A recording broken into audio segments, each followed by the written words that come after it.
Hormuz പ്രതിസന്ധി. Oman Indian വിദേശകാര്യമന്ത്രിമാർ കൂടിക്കാഴ്ച നടത്തി. ഹോർമോസ് കടലിടുക്കിന്റെ സുരക്ഷയ്ക്ക് ഇന്ത്യ നൽകുന്ന പിന്തുണക്ക് നന്ദി അറിയിച്ച ഒമാൻ ഇറാൻ വിദേശകാര്യമന്ത്രിമാർ ടെലിഫോണിൽ ചർച്ച നടത്തി. ഒമാനിൽ നിന്നുള്ള പ്രധാന വാർത്തകളുമായി ഗൾഫ് അപ്ഡേറ്റ്സ് ഒമാൻ തുടങ്ങുന്നു. എല്ലാ പ്രേക്ഷകർക്കും സ്വാഗതം. Gulf updates Oman brought to you by Shahi Foods and Spices, powered by Purushottam Kanji Exchange. Hormuz കടലിടുക്കിലെ കപ്പൽ ഗതാഗത പ്രതിസന്ധി അടക്കമുള്ള വിഷയങ്ങളിൽ ഇന്ത്യൻ വിദേശകാര്യമന്ത്രി ഡോക്ടർ എസ് ജയശങ്കറും ഒമാൻ വിദേശകാര്യമന്ത്രി Sayyid Badr bin Hamad Al ബുസൈദിയും മസ്കത്തിൽ വെച്ച് നിർണായക കൂടിക്കാഴ്ച നടത്തി. ഹോർമോസ് കടലിടുക്കിലെ സമുദ്ര സുരക്ഷയ്ക്ക് പുറമെ ഇരു രാജ്യങ്ങളും തമ്മിലുള്ള ഉഭയകക്ഷി സഹകരണം ശക്തമാക്കുന്നതും പശ്ചിമേഷ്യയിലെ പുതിയ സംഘർഷ സാഹചര്യങ്ങളും ചർച്ചയിൽ പ്രധാന വിഷയമായി.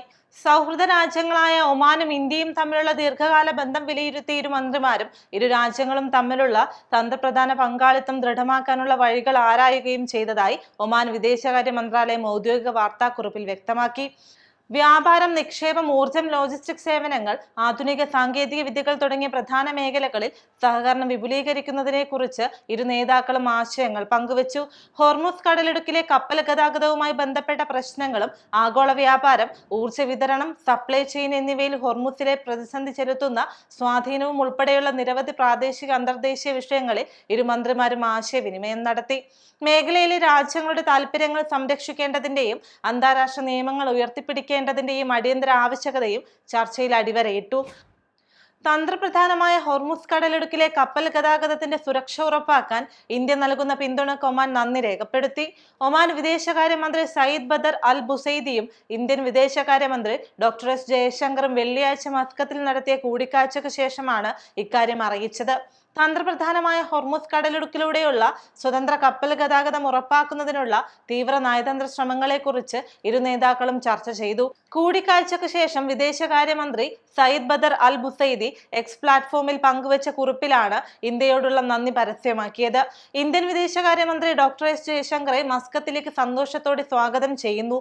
ഹോർമൂസ് കടലിടുക്കിലെ സ്വതന്ത്ര നാവിക ഗതാഗതം ഉറപ്പാക്കാനുള്ള തീവ്ര നയതന്ത്ര ശ്രമങ്ങളെക്കുറിച്ച് ഞങ്ങൾ സുപ്രധാനമായ ചർച്ച നടത്തി. ഇന്ത്യ നൽകുന്ന പിന്തുണക്ക് ഒമാൻ കൃതജ്ഞത അറിയിക്കുന്നു, സയ്യിദ് ബദർ എക്സിൽ കുറിച്ചു. ഒമാനും ഇന്ത്യയും തമ്മിലുള്ള നൂറ്റാണ്ടുകൾ പഴക്കമുള്ള ചരിത്രപരമായ സമുദ്രബന്ധത്തെയും അദ്ദേഹം എടുത്തു പറഞ്ഞു. ഇരു രാജ്യങ്ങളിലെയും ജനങ്ങളെ പരസ്പരം ബന്ധിപ്പിക്കുന്ന ഈ സമുദ്രബന്ധം ഉഭയകക്ഷി സഹകരണത്തിന്റെ ശക്തമായ അടിത്തറയായി തുടരുകയാണെന്ന് ഒമാൻ വിദേശകാര്യമന്ത്രി കൂട്ടിച്ചേർത്തു. പശ്ചിമേഷ്യയിലെ സൈനിക സംഘർഷങ്ങൾ അടിയന്തരമായി അവസാനിപ്പിക്കണമെന്നും പ്രാദേശിക അസ്വാരസ്യങ്ങൾ പരിഹരിക്കാൻ സമാധാനപരമായ രാഷ്ട്രീയ മാർഗങ്ങൾ തേടണമെന്നും ആഹ്വാനം ചെയ്ത് ഒമാനും ഇറാനും. ഒമാൻ വിദേശകാര്യമന്ത്രി Sayyid Badr bin Hamad Al ബുസൈദിയും Iran വിദേശകാര്യമന്ത്രി അബ്ബാസ് അരാക്ചിയും തമ്മിൽ നടത്തിയ ടെലിഫോൺ ചർച്ചയിലാണ് ആഹ്വാനം.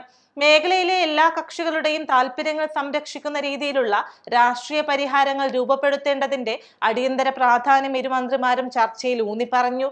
അന്താരാഷ്ട്ര നിയമങ്ങൾക്ക് വിധേയമായി ഹോർമൂസ് കടലിടുക്കിലൂടെയുള്ള കപ്പൽ ഗതാഗത സ്വാതന്ത്ര്യം ഉറപ്പാക്കണമെന്നും വാണിജ്യ കപ്പലുകളുടെ സുഗമമായ നീക്കവും ആഗോള ഊർജ്ജ വിതരണ ശൃംഖലയുടെ തടസ്സമില്ലാത്ത ഒഴുക്കും സംരക്ഷിക്കേണ്ടതുണ്ടെന്നും ഇരു നേതാക്കളും വ്യക്തമാക്കി. മേഖലയിൽ യുദ്ധ സാഹചര്യങ്ങൾ ഒഴിവാക്കി സമാധാന അന്തരീക്ഷം പുനഃസ്ഥാപിക്കാൻ നയതന്ത്ര ചർച്ചകൾക്ക് മുൻഗണന നൽകണമെന്നാണ് ഇരു രാജ്യങ്ങളുടെയും നിലപാടെന്ന് ഒമാൻ ന്യൂസ് ഏജൻസി റിപ്പോർട്ട് ചെയ്തു.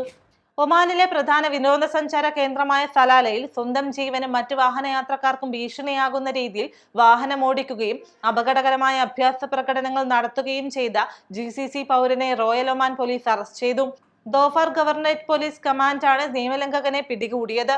തുടർച്ചയായ മുന്നറിയിപ്പുകൾ അവഗണിച്ച് പൊതു റോഡിൽ അശ്രദ്ധമായും അപകടകരമായും വാഹനം ഓടിച്ചതിനാണ് ഇയാൾക്കെതിരെ നടപടിയെടുത്തതെന്ന് പോലീസ് വ്യക്തമാക്കി. ഗൾഫ് അപ്ഡേറ്റ്സ് ഒമാൻ പൂർണ്ണമാകുന്നു. പ്രവാസ ലോകത്തെ പുത്തൻ വാർത്തകൾ അറിയാൻ ഗൾഫ് മാധ്യമത്തിന്റെ സോഷ്യൽ മീഡിയ പ്ലാറ്റ്ഫോമുകൾ സന്ദർശിക്കാം. ഗൾഫ് അപ്ഡേറ്റ്സ് നിങ്ങളുടെ വാട്സാപ്പിൽ ലഭിക്കുന്നതിന് നിങ്ങളുടെ പേരും സ്ഥലവും 96201150 എന്ന നമ്പറിലേക്ക് വാട്സാപ്പ് മെസ്സേജ് അയക്കൂ. Gulf updates Oman brought to you by Shahi Foods and Spices, powered by Purushottam Kanji Exchange.